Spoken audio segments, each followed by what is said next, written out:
sebenarnya sudah banyak dijawab karena tadi kepanjangan ya, pertanyaan nomor 2. Klub yang tertatih-tatih ini Pak, pasca tragedi itu kan juga sudah diceritain juga lah gimana prosesnya sama Pak Ibe, sama Pak Inal juga, apa step-step yang sudah kita lakukan. Tapi sejauh ini pertanyaan, garis besarnya aja, on track nggak ini Pak sebenarnya? Dari kita tertatih-tatih sampai per malam ini kita take podcast, on track nggak progres kita ini Pak? Menurut saya sih semuanya on track. Alhamdulillah. Semuanya on track. Kalau nggak on track saya kena juga ini. Iya, kamu jangan seakan-akan bukan orang Arema. Saya Arema. Saya bilang, saya mungkin kan ini 1 bulan sebelum ulang tahun Arema kan. Oh ya, siap. 11 Agustus 1987. Jadi Agustus tahun ini berarti umur 39 tahun. Kan? Iya, 39 tahun. Tapi buat saya sama Inal, kami berdua nih, semenjak kami berdua ini sebenarnya yang memutuskan kita mau bubar atau enggak waktu itu, ketika terjadi perusakan itu. Itu saya mungkin boleh bilang, ya ini bukan mau 39 tahun, mau 4 tahun gitu, umurnya gitu. Karena masa tragedi itu menurut kami, itu Arema sudah hampir nggak ada sama sekali. Nah, kami kemudian membuat roadmap, kami berdua nih. Oke, berarti tahun 2023, 2024 udah jangan berharap kita dapat sponsor. Karena hari itu sudah banyak yang bertelepon nih bahwa ini merusak citra mereka, image perusahaannya itu, wah segala macam. Jadi jangan berpikir. Jadi kita seperti bikin perusahaan baru. Maka tahun pertama, tahun kedua kita udahlah. Kalau namanya orang membuat perusahaan baru kan harus bakar duit lagi kan. Benar. Nah, kita bakar duit nih. Hari tahun ketiga, boleh nggak kamu sudah mulai bisa dapat dari pemasukan? Belum bisa kali Mas gitu. Mungkin tahun keempat kali. Oke. Tapi Mas Iwan harus ada di tahun keempat. Nggak bisa. Aku ini kalau ada bersama Arema, nanti Arema itu nggak gajian karena siapa yang cari uang. Oh ya benar. Lu udah lalu di situlah. Nggak bisa Mas. Di saat itu, nah ini otak rusuhnya dia aja gitu.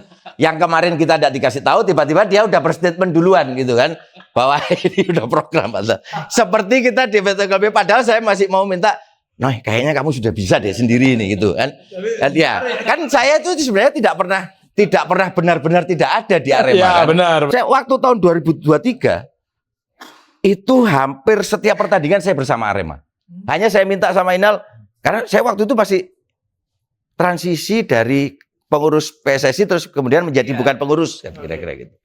Nah, aku ini wis nomor 2 di PSSI, pernah jadi PLT, ketua umum udah nomor 1, lu jadiin lagi jadi CEO Arema, aku ini kenemen-noy, kok disuruh lah, nah gitu. Tapi hari itu karena kita prestasi kita itu hampir degradasi kan tahun 2023, tak ada pertandingan yang kita lewatkan. Tanya Inal nih. 2 hari menjelang pertandingan saya datang, mau di Banjarmasin, mau di Borneo, mau di mana-mana saya datang. Kawal terus ya, itu. Saya memotivasi pemain, saya panggil beberapa pemain ke kamar saya. Jadi sebenarnya saya tidak benar-benar tidak ada di Arema itu. Tapi waktu itu saya bersepakat, kowe sing di Arema, aku tak golek duit gitu. Karena Arema tidak bisa mengharapkan hidup dari dirinya sendiri gitu.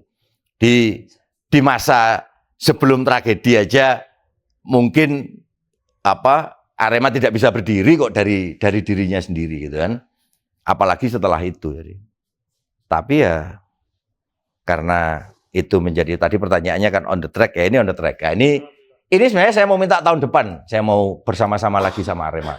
Dia bilang enggak, janjinya dulu 4 tahun. Belum saya iyakan dia sudah statement. Nah ini perlu dikasih kartu kuning. Perlu dikasih kartu kuning. Gak usah cek VAR ini Pak. Kalau Pak Inal gimana menanggapinya? Iya, sejauh ini memang seperti itu. Jadi obrolan kita di awal dulu tuh ya seperti yang Pak Ibe bilang gitu kan. At least kan kita harus ada pencapaian. Benar. Karena saya dulu ingat awal mula saya masuk Arema gitu. Saya pernah nanya ke Pak Ibe, ini kok kalau suka bola pastilah beliau suka bola ya. Teman Arema ini minum apa? boleh enggak? Boleh silakan Pak. Ini sudah dihilangkan sponsornya. Ya? Udah dihilangkan Pak. Tapi kalau mau tap in monggo boleh. Ayo siapa? Podcast. Yang enggak podcastnya Arema. Nanti masuk ke media. Lanjut Pak Inal. Ya oke. Itu jadi beliau ini kan sangat apa ya? Apa sih tujuannya ngepenya Benar. Arema ini? Dia tuh cuma ada satu kalimat, aku pengen nyenengin masyarakat Malang, orang Malang. Itu Pak Ibi itu kata-kata yang selalu saya pegang. Nah, mungkin atas dasar itu juga setelah kejadian Kanjuruhan gitu. Mau sampai kapan kita tidak bangkit pertanyaannya kan gitu. Benar. Nah, kalau tidak dimulai dari satu langkah. Karena katanya kan kalau doa itu wujudnya doa itu kan harus melangkah. Walaupun satu langkah kecil tapi itu berat pun itu harus kita jalani. Bentuk ikhtiarnya lah ya. Betul. Nah, itu. Karena kalau kita pengen ini tapi dem aja nggak akan terjadi itu kan. Disitulah itu mulainya. Jadi sebetulnya ya ono isengi juga ya Mas pada waktu. Terus kapan ya? 3 tahun, 4 tahun kita cabut. Kita take off lagi gitu. Oke. Nah, awalnya sih di situ. Jadi begitu masuk tahun keempat nih, udah mau tahun keempat kan itu. Ya. Tahun pertama, tahun kedua itu tahun paling berat. 2023, 2024 itu paling berat. 2023 itu ya bersyukur masih ada beberapa bawaan sponsor dari musim sebelumnya. Masih ada sisa-sisa. Berarti Chelsea itu nggak ada yang suka ya? Pernah dia kosongan ya Pak? Ya Allah, mana saya supporternya lagi. Udah pindah klub aja, jangan Chelsea. MU. Lanjut Pak, ke pertanyaan selanjutnya. Ini sekarang cakupannya lebih seru lagi nih Pak. Perihal Aremania. Nah, bagaimana pandangan Bapak terhadap Aremania saat ini? Mengingat kita sekarang sudah punya organisasi teman-teman supporter namanya Aremania UTAS, Aremania 1. Terus respect juga buat ketuanya, Pak Ali Rifki, yang udah, Abah Ali. Beliau sebegitunya juga untuk membawa organisasi ini menjadi jauh lebih aktif, positif, kreatif, dan memang sekarang wujudnya adalah yang kami lakukan di manajemen. Akhirnya kita tidak sporadis Pak, nggak Korwil ini, semuanya terfilter jadi satu di presidium. Jadi untuk kita berkolaborasi dengan supporter itu wadahnya udah ada, kita satu pintu, enak. Nanti penyebarannya baru dari presidium. Nah, Bapak ngelihat itu semua seperti apa Pak? Kedepannya nih kita mau Arema FC sebagai manajemen, Bapak sebagai owner, dan presidium Aremania UTAS itu mau gimana langkah kedepannya? Yang pertama itu mungkin saya angkat topi dulu buat Pak Ali Rifki ya, mewakafkan dirinya untuk melakukan menyatukan itu di saat startnya dari minus. Gitu. Apa yang dilakukan oleh Ali Rifki itu dulu saya lakukan, tapi saya memulainya dari mungkin grade 2 atau grade 3. Jadi bahannya sudah ada. Tapi yang dilakukan sama Pak Ali itu dari minus. Gitu. Kenapa dari minus? Dari situasi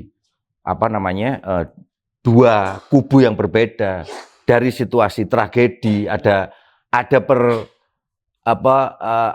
resistance dari orang Malang sendiri bahwa Arema itu bisa tetap bermain dan sebagainya. Jadi sekali lagi saya angkat topi. Kenapa? Jadi dulu saya itu melakukan itu di tahun 99 tahun 2000 itu saya melakukan datang ke Korwil. Mungkin tiap Sabtu Minggu itu ada kegiatan. Di Sumber Manjing lah, nanti ganti ke Poncokusumo lah. Nanti ganti ke Kasembon lah, nanti itu ada terus kegiatan. Waktu itu guyup sekali itu, ada terus kegiatan. Kalau nggak seminggu sekali, 2 minggu sekali lah mungkin. Nah, berjalan kira-kira 3-4 bulan, setengah tahun lah mungkin. Kapolresta Malang itu, saya masih ingat Pak Niko itu cinta sekali sama Arema. Beliau membiayai kami waktu itu. Ngajak saya keliling, dia pengen. Tapi waktu itu karena Kapolresta, jadi skupnya cuma di kota. Jadi, ayo kita keliling yuk ke Korwil Arema. Supaya situasi Kamtipmas tertib, aman, dan sebagainya. Beliau siapkan televisi, hadiah. Jadi, kita datang, ngasih hadiah televisi, untuk Korwil ini.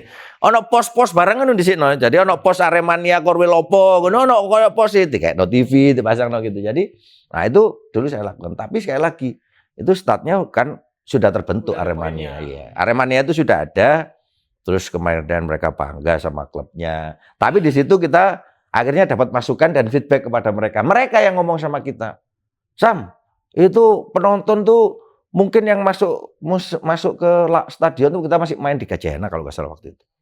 Yang masuk ke itu cuma 70% aja yang bayar, yang 30% nggak bayar. Enggak tuh, semua bayar kok. Kan semua pakai tiket kan, tiketnya dirobek sama portir. Tahu nggak? Itu nggak dirobek tiketnya, disimpan lagi terus dibawa naik, dilempar ke bawah dan sebagainya. Akhirnya mereka yang mengusulkan solusi. Aremania saya masih ingat waktu itu mereka, udah gini aja. Panu Sam, kasih tahu Panpel Sam, kita yang robek. Loh, kita yang robek gimana? Enggak, kita yang robek di depannya. Jadi dan dulu kan antri gitu. Ya. Orang tuh kalau mau masuk lapangan kan stadion kan antri. Nah, mereka tiketnya ditunjukkan nih. Nah, pada ring pertama ketika mereka sudah bisa masuk, tiketnya di depan portirnya itu mereka yang merobek. Jadi tiket kan dulu kan masih sistemnya tiket gitu kan ya. Dirobek itu di depannya portirnya.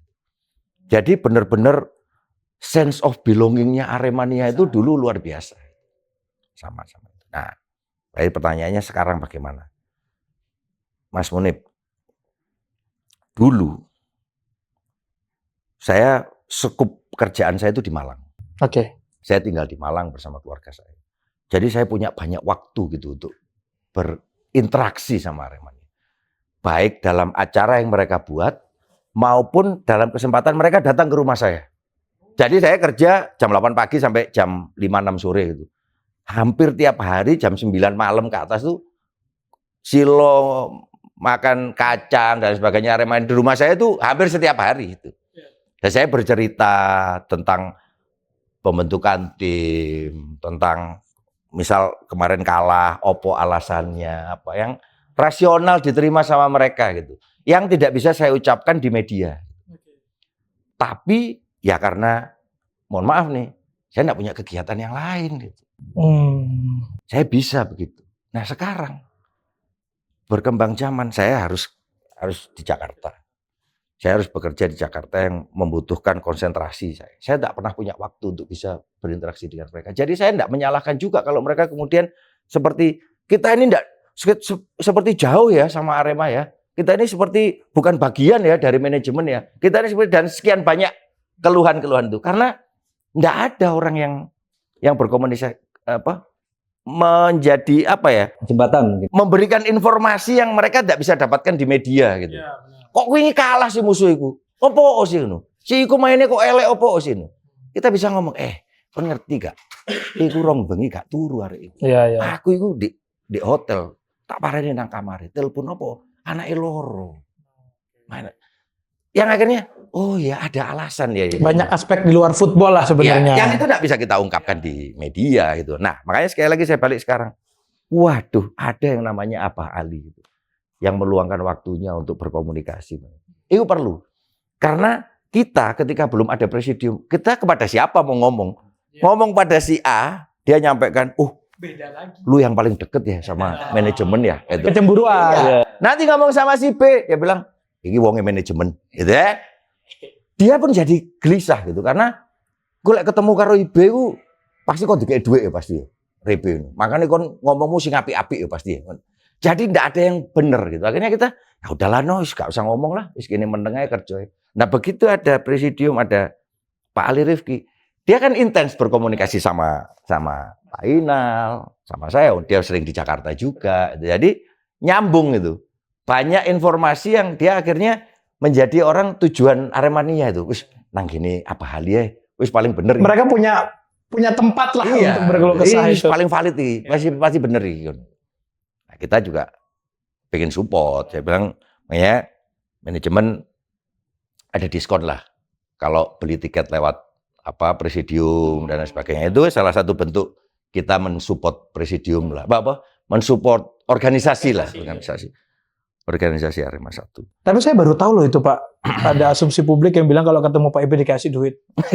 Wah, ini cara ketemu terus saya ketemu Pak Ibe. Nyindir nih. Nyindir. Ini katanya jaluk disangoni mulai. Bisa. Nah, itu kan gini. Jadi di antara khususnya ketika terjadi meruncing ya, perbedaan di Malang itu untuk menghancurkan citra kelompok yang mendapatkan informasi dari kita itu ya dengan salah satunya dengan cara seperti fitnah-fitnah itu Pak ya. Iya. Akhirnya semakin menyulitkan kita kan akhirnya. Tapi Pak, 2 poin yang saya tangkap dari cerita Bapak tadi mengenai Pak Ali Rifki. Poin pertama, Pak Iwan Budianto sering muter-muter ke korwil-korwil. Itu sekarang dilakukan sama Pak Ali Rifki. Alhamdulillah. Berangkat jam 3 sore, pulang jam 3 pagi. Saya pernah ikut tuh. Saya pernah diceritain. Makanya enggak salah kan kalau saya angkat topi dan top. Itu poin pertama. Poin kedua, pintu Bapak setelah jam 9 terbuka untuk Aremania. Saya pun pernah duduk di rumah Pak Ali habis Isya. Saya pulang jam 2. Iya. Orang itu ngelayanin orang sambil ya, angkat topi buat Pak Ali Rifki, respect. Almarhum Mas Luki ya. Oh iya ya. Wah, hari-harinya itu untuk Aremania. Rumahnya itu ya mungkin 24 jam itu. Kelompok ini sampai jam 2 pagi bubar. Jam 1 sebelum mereka bubar sudah ada kelompok yang lain datang. Ngesif mungkin ya. Dan beliau itu wah telaten. Dia dikayak no kopi. Wis, makanya Aremania itu dulu itu begitu ya. Memang karena bagian dari manajemen itu sangat dekat sama mereka, sama Aremania. Ya kita kepingin sih seperti itu lagi. Tapi mungkin ya dengan Pak Ali Rifki itu dan mungkin Pak Inal mungkin punya lah waktu untuk ya kalau nggak setiap hari lah mungkin dia marah istrinya kalau setiap hari. Saya aja nggak apa-apa.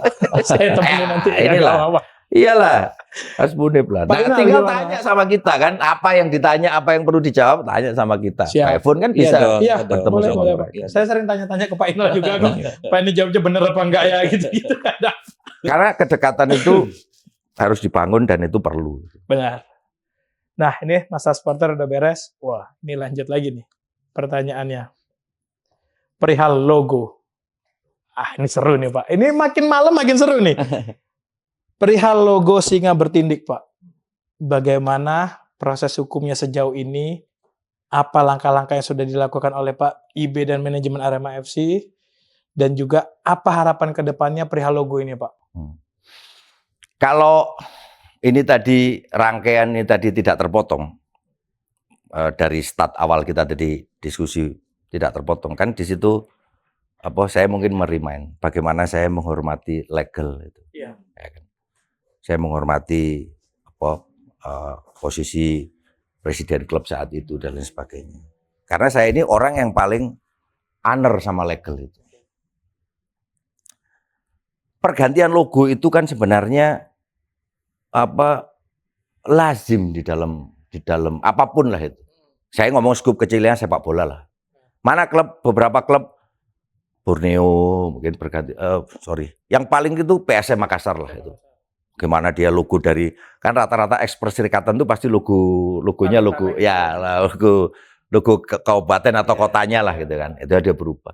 Karena dia memang harus upgrade sama situasi gitu kan. Kalau dia nggak upgrade ya dia kehilangan momen untuk menjadi lebih bagus kan. Nah, sehingga apa yang dimasalahkan dari logo yang sekarang ini dengan logo yang masa yang lalu gitu kan. Ya masa lalu ya part of our history aja sebenarnya. Itu. Nggak kita bilang jelek juga logo itu, tapi itu bagian dari perjalanan Arema. Makanya saya selalu bilang sama Inal ini beberapa kali saya bilang, setiap tahun masa itu ada orangnya, setiap orang itu ada masanya gitu. Ya masa kita sekarang itu ya masanya ini gitu. Misalnya 2 musim lagi kita mau berganti logo ya, lu bilang sama sosialisasi sama pendukungmu kita mau ganti logo lagi, misalnya kayak gitu. Bilang enggak mas, semua orang pengen banyak lah, dia bilang banyak. Saya mendebat gitu. Pak Ali juga salah satunya yang mau berdiskusi sama saya tentang itu. Ya, yang ngefans sama logo yang sekarang juga bukan sedikit. Benar. Banyak juga. Mereka secara private berkomunikasi dengan saya. By WA, by telepon, by SMS. Memilih untuk tidak bersuara. Kenapa? Ngapain kita berdebat sama mereka? Jadi mereka menganggap tidak ada untungnya itu berdebat tentang logo itu. Jadi bukan tidak ada yang fanatik. Fanatik ada. Hanya mereka memilih diam gitu. Nah itu saya sampaikan kepada Pak Ali, pada Pak Inal juga. Dimas legalnya Arema juga. Karena bagaimana kita menjaga perasaan mereka ketika kita memutuskan mengganti logo yang ini. Nah benar. Itu satu hal yang dipertimbangkan banyak. Tapi ketika Pak Ali, Pak Inal bilang, wah ini pokoknya ini sebagian besar, ini sebagian besar. Ya, agak terganggu juga keyakinan saya kan. Bener enggak ini sebagian besar? Terus itu dari sisi fanatisme ya. Belum dari sisi legal. Saya bilang kita ini punya perseroan terbatas badan hukum yang secara legal formal ada di kementerian-kementerian terkait gitu. Mendaftarkan logo itu juga ada di kementerian-kementerian terkait secara legal. Kemudian baru beberapa saat yang lalu kita memutuskan untuk bertindak atas nama legal mensomasi lanjut kepada proses terhadap arema-arema dalam tanda kutip yang lain gitu. Dan kita alhamdulillah karena sesuai dengan legal formal, legal standingnya, ya kita akhirnya lebih steady lah di situ. Ngapain lu nyari masalah lagi itu? Orang tuh logo itu kan ada yang punya, kan bukan kita yang punya. Enggak mas, Pak Ali juga salah satunya, Pak Inal juga ini. Enggak mas, itu dipasang pun enggak ada yang marah. Lu, kok berani gitu ngomong gitu itu ya. Nanti tiba-tiba kita pasang terus kita digugat sama mereka. Wong itu bukan punya kita. PR lagi. Iya. Ngapain lagi kita cari masalah hukum lagi kita. Nantilah kita bikin yang mirip-mirip gitu aja di masa yang akan datang, coba sosialisasikan kepada Aremania gitu. Kalau mereka suka itu kita ganti, tapi nggak langsung seketika ya. Gitu. Enggak, mereka maunya tetap yang ini, yang begini, yang begini. Nggak mau saya. Saya kekeh nggak. Kecuali secara legal pemilik daripada logo itu menyerahkan kalau tidak kepada manajemen Arema, kepada presidium, kepada organisasi, ya kan? Itu kalau gugatan hukumnya class action gitu ya. Ini mungkin gitu kepada itulah wis diserahkan kepada perwakilan organisasi Aremania itu. Kita mau belikah dari organisasi Aremania itu atau mereka mau menyerahkan kita? Aku mau. Kalau enggak, aku enggak mau. Karena kita jangan bikin masalah baru deh. Dengan masalah legal yang sekarang seperti ini aja, urusan kita masih banyak. Dalam berjalannya hari, berjalan waktu, tiba-tiba laporlah Inal sama Dimas ini. Pak, ini logo ini didaftarkan gitu. Oleh entahlah siapa gitu. Terus apa sarannya gitu? Kita Pak supaya enggak ribut gitu. Nah, itu yang kejadian kemarin itu. Akhirnya fight back-nya di situ lah ya. Di situ saya kemudian akhirnya insya Allah ini mungkin jalan Allah lah gitu. Jalan Allah dari yang tadinya saya mungkin tertutup hati saya untuk mempertimbangkan logo itu. Kemudian ada situasi di mana ini nggak jauh-jauh nih dari kita sedang berdebat nih. Kok ada kejadian seperti ini ya?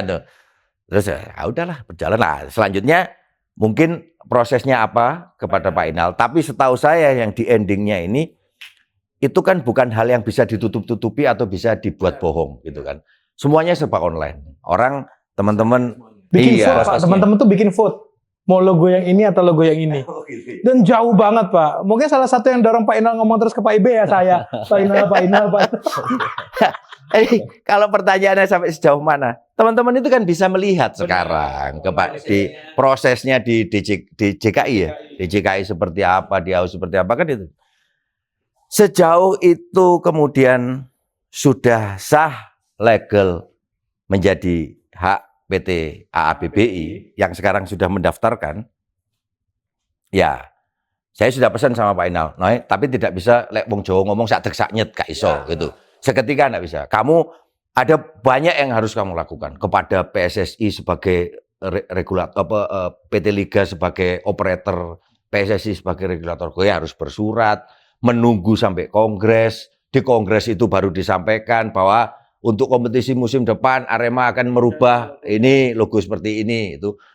Jangan berubah nama aja kita harus diputuskan di kongres gitu. Belum itu terkait kontrak-kontrak kerjasama. Ya, belum yang terkait yang terkait pihak ketiga dan sebagainya. Itu nanti menyangkut di televisi Jadi televisi itu kan kalau kita live itu kan ada itu Arema itu AFC, ada logonya. Terus lawannya apa, singkatannya apa, itu spesifik, tidak akan pernah berubah singkatannya itu. Nah itu juga harus disampaikan. Awalnya di liga dulu sebagai operator, nanti liga yang berkomunikasi dengan broadcaster dan lain sebagainya. Kita dengan pihak yang lain. Kita ini kan punya sesuatu yang jangkanya panjang dengan pihak ketiga. Orang itu kan harus kita kasih tahu lebih dulu daripada media, dia mendengarkan dari media bahwa oh ini berubah logo ya sekarang. Satu itu. Yang kedua, itu juga tidak mudah. Contoh gini, Mas Muni punya warna kebanggaan nggak? Senangnya warna apa coba? Biru, Pak. Warna kedua setelah biru apa? Biru lagi, Pak. Nggak ada, Pak. Warna ketiga misalnya. Merah. Merah misalnya gitu. Ada produk yang tidak melirik Arema sama sekali. Tapi ketika dia tahu warna produkku ini biru sama merah, sama dengan warna produknya, logonya Arema, saya tertarik untuk menjadi sponsor Arema. Oke. Nah begitu warnanya berubah jadi dominan kuning, sorry itu sih ya, karena itu kan mungkin kuningnya lebih dominan dan putih misalnya, mungkin bisa mempengaruhi dia. Apalagi kalau dia sudah tanda tangan kontrak sama kita, bisa di-issue kita. Lu enak-enak tiba-tiba gua mau sama lu nih gara-gara lu warnanya ini loh. Makanya saya bilang, kalau insya Allah ini dikasih itu menjadi milik kita. Ada masa transisi di mana itu baru akan menjadi logo. Tapi kita akan publish. Bahwa kita butuh waktu sekian tahun untuk, misalnya 1 tahun lah, misalnya 1 musim. Kira-kira gitu ya. Ada prosesnya lah ya. Ya, tapi apa yang sudah dilakukan pendaftarannya bagaimana, terus dan itu Pak Inal. Pak Inal semua yang tahu. Gimana nih Pak Inal? Ya sudah dijelaskan semuanya sama Pak Ibe tadi. Ya walaupun saya Iya. juga udah dengar juga sih Ya dari banyak Pak sih tadi apa namanya ya beberapa banyak banget yang nanya kapan lu gitu kan. Nah sebetulnya besok juga ada kejutan nih buat itu. Keren. Ya, cuman tapi secara proses yang Pak Ibe tadi jelaskan itu ya. Ya semua orang bisa lihat lah. Jadi misalkan teman-teman Aremania yang mau tahu prosesnya itu seperti apa itu udah online kok. Silakan. Cuman memang di luar itu tuh banyak transisi yang harus kita lakukan gitu. Dan itu butuh waktu. Nggak bisa langsung gawean nih. Iso. Kan biasanya teman-teman gitu kan. Balik lagi kita ini perusahaan. Kan gitu loh. Balik terkait sama perusahaan itu juga tadi sedikit mundur sama presidium juga seperti itu. Karena kebetulan dulu saya sempat pegang di bisnis juga kan. Karena ada beberapa perusahaan itu yang mau melakukan aktivitas gitu dengan para supporter itu dulu terkendalanya tidak ada yang bertanggung jawab. Gitu. Karena mereka mungkin secara perusahaan misalkan sama Munif gitu melakukan sesuatu. Ternyata satu sisi Ervan, loh Mas itu bukan mewakili kita nih. Nah itu dulu kejadian. Saya pernah ngalami itu gitu. Bahkan dulu salah satu klub besar juga di Liga 1 itu malah rugi pernah itu. Dan itu jumlahnya juga banyak angkanya. Hilang duit, hilang barang. Itu. Nah sekarang makanya kalau ada hal ini contoh aja sebagian ya. Itulah apa namanya kita sangat support dengan adanya organisasi ini. Gitu. Jadi apalagi dulu karena kita tuh udah sebagai perusahaan pasti berhubungan kerjasamanya itu lebih nyaman lah secara legalnya gitu kan sama organisasi yang memang legal sendirinya juga udah jelas. Ada pertanggungjawaban gitu. Nggak bisa yang kita sama Munif kamu Melayu loh lah terus nah itu udah zamannya udah nggak kayak gitu sekarang. Terkerucut kan Pak? Terkerucut. Bahkan semua programnya dari kita itu ya kamu sempat di bisnis, sekarang di media kan, sekarang ada Bu Irma, apa semuanya itu kita mensosialisasikan di internal kita itu. Apapun program yang berkaitan dengan supporter itu harus berhubungan dengan presidium. Karena mempertanggungjawabkannya itu bisa jelas para direksi. Gitu. Saya kan dapat ya dari Pak Halim cerita, dari Pak Inal cerita. Kan banyak yang mencibir begini. Alah, ini cuma janji-janji palsu. Cuma dijanji-janjiin aja ganti logo. Nah, lewang basa Jawa ini kira-kira ini iku madu ndek irung ae, iku nyeneng-nyenengno kene lah Aremania itu. Ya, karena saya itu bukan orang yang bermain media sosial ya, mungkin karena ada momen Mas Munif ngasih ya. Sekarang saya bilang itu hal yang bisa dicek lewat online sekarang bisa itu. Jadi semua itu bisa dibuktikan gitu. Cuman apa alasannya menjadi sebelumnya ini berlarut-larut ya karena tadi itu yang saya sampaikan di awal gitu kan. Terus kemudian tiba-tiba ada Allah kasih jalan itu. Kan kita mengimani nggak kalimat bahwa bahkan daun jatuh pun tidak akan terjadi tanpa izin Allah. Nah, kalau kita mengimani itu, tidak ada kejadian ini yang terjadi tiba-tiba kebetulan itu enggak ada. Benar. Jadi ya ini mungkin jalannya memang harus seperti ini. Iya Pak, saya mimpi apa nih ngobrol langsung sama Pak Ibe. Balik lagi Pak, sekarang Ya. pertanyaan lanjutan. Perihal, wah ini lucu juga ini.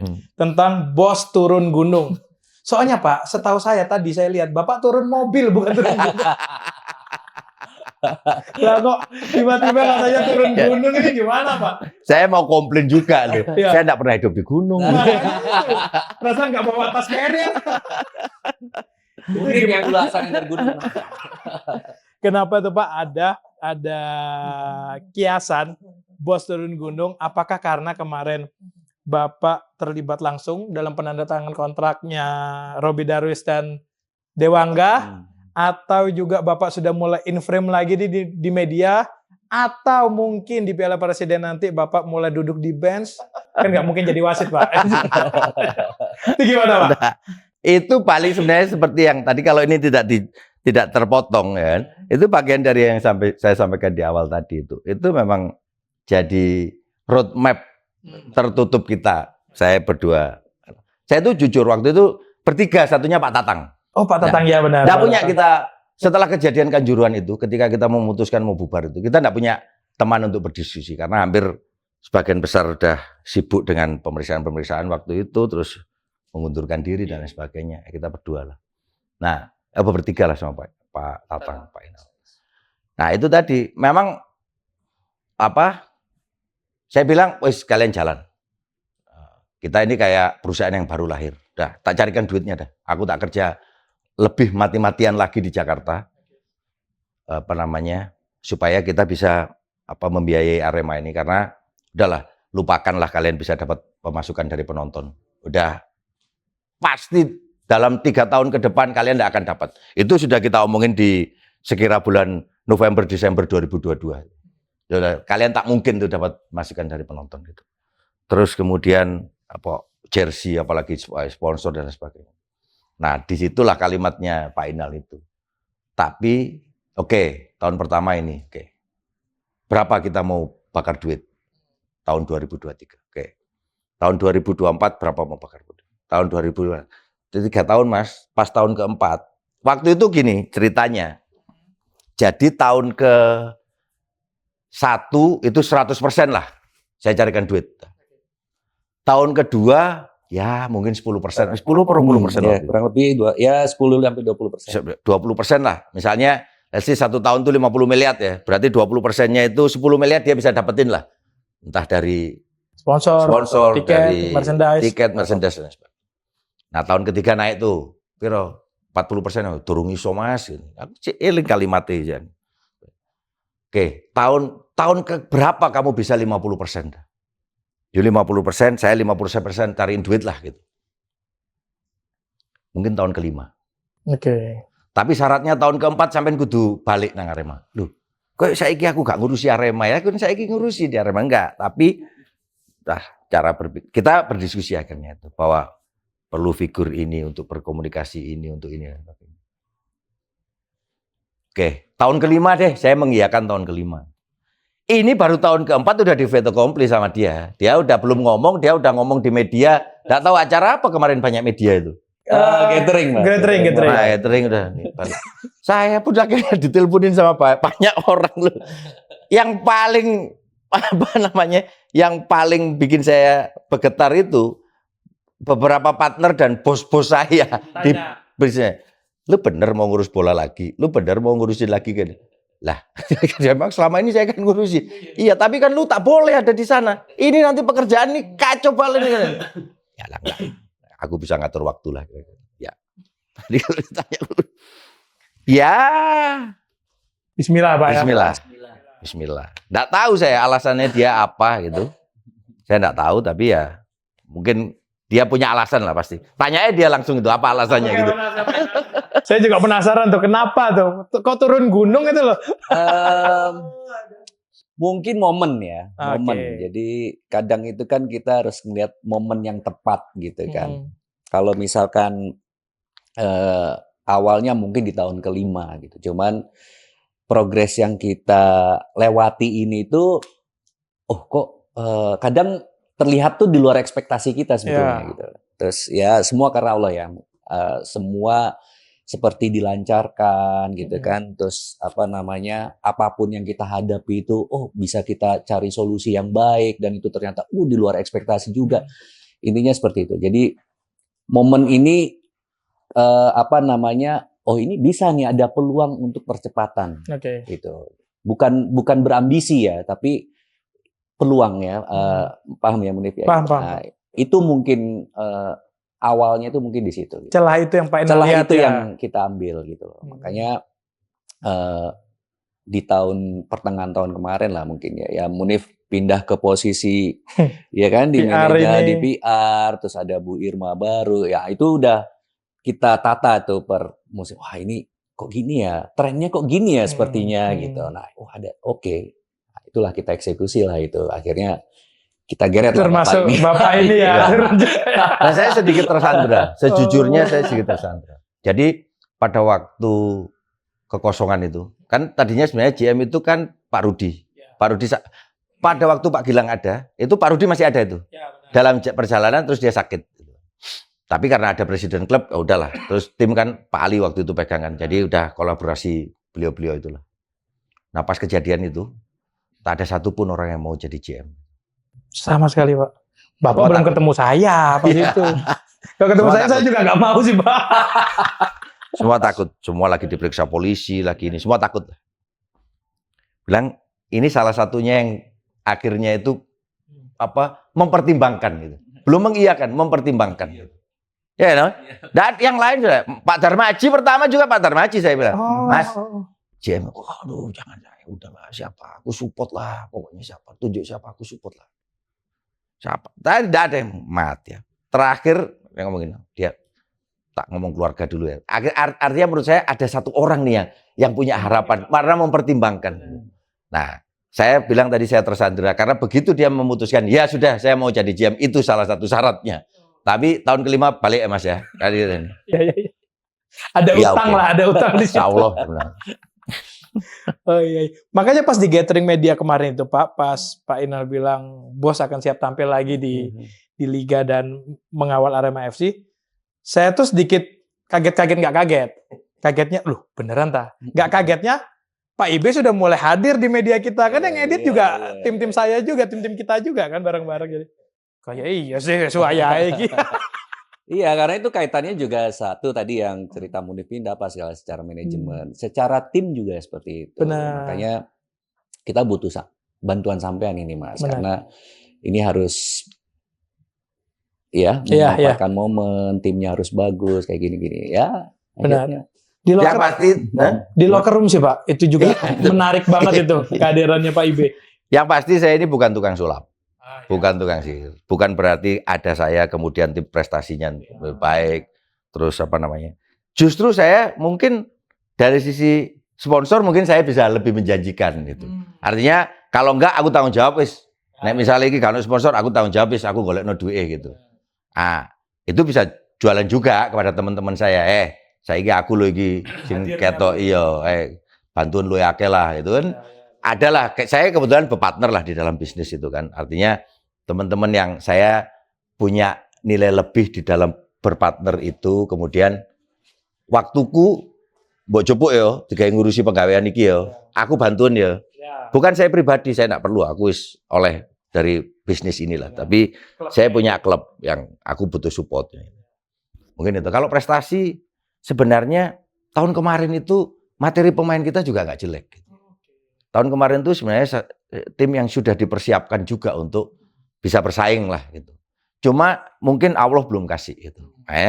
Kadang-kadang tim itu sudah disiapkan, dikontrak, direkrutkan pemain yang bagus-bagus. Kalau Allah belum kasih izin sepak bola, susah.